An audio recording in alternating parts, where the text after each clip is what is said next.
Discussions कल के outcome को लेकर चल रहा है।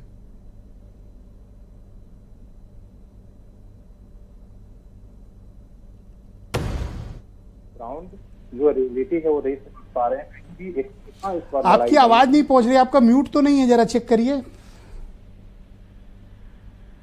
मेरी आवाज आ रही है? यस, परफेक्ट आ रही, गो अहेड। हम जैसे कहा कि इस बार जो ग्राउंड रियलिटी है, जितने भी एग्जिट पोल हैं वो जो इंडिया गठबंधन को भी दे रहे हैं और एनडीए को भी दे रहे हैं, लेकिन कहीं भी यहाँ लड़ाई इस बार एक तरफा नहीं है, क्योंकि जमीन पर काफी कड़ी टक्कर है और कोई भी पार्टी अभी तक ये स्पष्ट करने के लिए नहीं कि हमारा बहुमत जो है हमारे पक्ष में है। जरूर दावे कर रहे हैं, जिसे बीजेपी कर रही है, 51 सीटें लेकर आ रहे हैं, वही जो है आपके इंडिया गठबंधन उन्होंने 59 का उन्होंने दावा किया है कि 81 में से हम 59 सीटें लेकर आ रहे हैं। लेकिन ग्राउंड परिस्थिति ऐसी है कि अभी तक किसी भी सीट को लेकर कोई भी स्पष्ट या आश्वस्त नहीं है कि हाँ हमारी ये सीट हो रही। हर सीट पर एक कांटे की टक्कर है, मुकाबले हैं। और जिस तरह का इस बार चुनाव में ब्रजेश मुद्दा रहा है, बीजेपी के पास कोई बड़ा मुद्दा नहीं है। डेमोग्राफी चेंज के अलावा उनके पास कोई भी यहाँ के स्थानीय ऐसे मुद्दे नहीं है जिससे कि वो सभी जो झारखंड के 4 जो यहाँ कोयलांचल है या कोल्हान है या छोटनागपुर है, ये जो क्षेत्र हैं यहाँ पर वो एक ही मुद्दा से पूरे क्षेत्रों को साथ पाए। इसलिए झारखंड आप देख रहे हैं कि हमेशा 24 सालों में 13 मुख्यमंत्री यहाँ पर रह चुके हैं, 3 बार राष्ट्रपति शासन लगा रहा है, स्पष्ट बहुमत। शशि जी ये बताइए कि पूरे कैंपेन के दौरान मैंने देखा कि पूरे वक्त जो हेमंत सोरेन का फोकस था वो ट्राइबल प्राइड पर ज्यादा फोकस कर रहे थे और बार बार ये कहने की कोशिश कर रहे थे कि बाहरी लोग इस राज्य के संसाधनों को लूटना चाहते हैं, छीनना चाहते हैं। तो क्या झारखंड वासियों के और विशेष तौर पर ट्राइबल्स कम्युनिटी में वो प्राइड जगाने में कामयाब रहे या नहीं?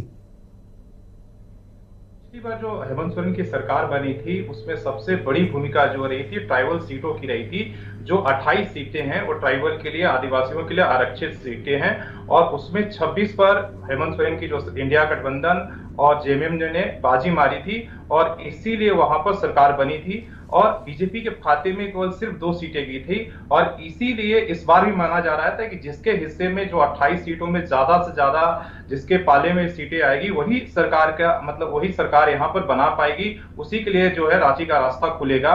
और इसीलिए बीजेपी आप देखिए लोकसभा के लगातार वो प्रयोग कर रही है।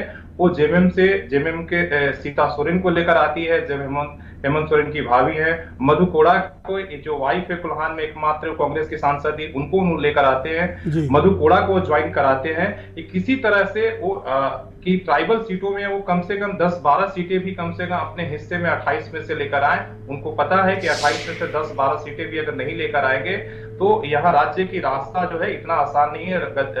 तो इसलिए हेमंत सोरेन भी इस बात को जान रहे हैं कि उनके लिए ट्राइबल सीटें ही जो है वापस क्या बीजेपी के पास वहां पर हेमंत सोरेन के कद का कोई लीडर नहीं था जिसको प्रोजेक्ट करके वो लड़ते, या बीजेपी के पास जरूरत से ज्यादा लीडर्स हैं झारखंड में, इस कारण वो कोई एक फेस नहीं बना जो हेमंत सोरेन के सामने प्रोजेक्ट किया जाए और जिसके नाम पर भी चुनाव को आगे बढ़ाया जाए? ऐसा कोई था?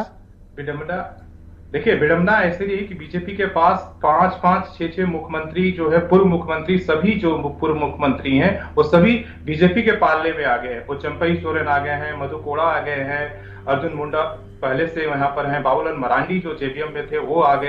तो इतने सारे उनके पास पूर्व मुख्यमंत्रियों का फौज है और सभी मुख्यमंत्री बनना चाहते हैं और इसीलिए वो किसी एक चेहरे को आगे करके वो उनके लिए लड़ना काफी ये रहा है, खतरनाक रहा है, चैलेंज रहा है। और पार्टी में भीतर घात को लेकर काफी उनको ये डर रहा है और पार्टी तो आप ये कहना चाहते हैं कि हेमंत सोरेन के लिए अच्छे प्रोस्पेक्ट्स हैं? जी, जिस तरह देखिए हेमंत सोरेन ने हमेशा पूरे चुनाव में वो मैया योजना को लेकर फोकस रहे हैं, वो बिजली बिल माफी को लेकर रहे हैं फोकस, और उनको लगता है कि जो बिजली बिल माफी हुआ है, जो मैया योजना के तहत तो 1-1 हजार रुपया का किस्त दिए हैं और इस ग्रामीण क्षेत्रों में जिस तरह से जबरदस्त वोटिंग हुआ है, उनको लगता है कि इससे thank you Shashi Bhushan ji, please हमारे साथ कनेक्ट रहिएगा। मैं इस डिबेट को आगे बढ़ाता हूं और उत्तर